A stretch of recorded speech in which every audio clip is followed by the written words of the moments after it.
আরামবাগে মৃত্যু ভিন জেলার যুবকের ঘটনায় চাঞ্চল্য। গোঘাটে কাজ করতে এসে রাতে কোনো কিছুর কামড়ে মৃত্যু হলো এক যুবকের। মৃত যুবকের নাম শান্তনু বাছার, বাড়ি উত্তর 24 পরগনার বসিরহাটে। জানা গেছে ওই যুবক রাজমিস্ত্রির কাজ করত। গোঘাটের সুনিয়া এলাকায় থাকতো ওই যুবক। প্রতিদিনের মতোই বৃহস্পতিবার নিজের রুমেই ঘুমোতে গিয়েছিল রাতে। এরপরেই ঘটে দুর্ঘটনা, কোনো কিছুর কামড় দেয় তাকে। এই ঘটনার কথা জানায় সাথে থাকা সহকর্মীদের। অবস্থার অবনতি হতে থাকায় তাকে তড়িঘড়ি আরামবাগ মেডিকেল কলেজ হাসপাতালে নিয়ে আসা হয়। চিকিৎসা চলাকালীন তার মৃত্যু হয় বলে জানা গেছে। এই ঘটনায় তার সহকর্মীদের অনুমান তাকে বিষধর সাপে কামড় দিয়েছে, যার কারণেই তার মৃত্যু হয়েছে।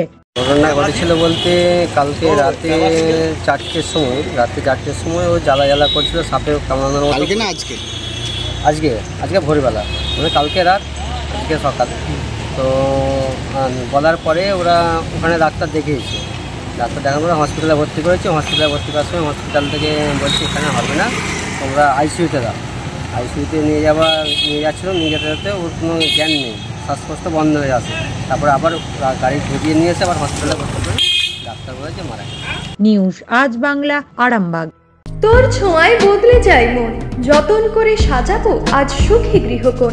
মন পছন্দের শেষ কথা মানি লোকপ্রিয় মার্বেল অ্যান্ড হার্ডওয়্যার, সততাই আমাদের মূলধন। Marble, tiles, bath fitting, submersible, নল ফিটিংস, এখানে পাবেন সমস্ত পরিষেবা। আমাদের ঠিকানা ঘোষপুর, রামপ্রসাদ, হুগলি। যোগাযোগ 8170926495 অথবা 7363023971। তাহলে আর দেরি কেন, আজই আসুন লোকপ্রিয় মার্বেল অ্যান্ড হার্ডওয়্যারে।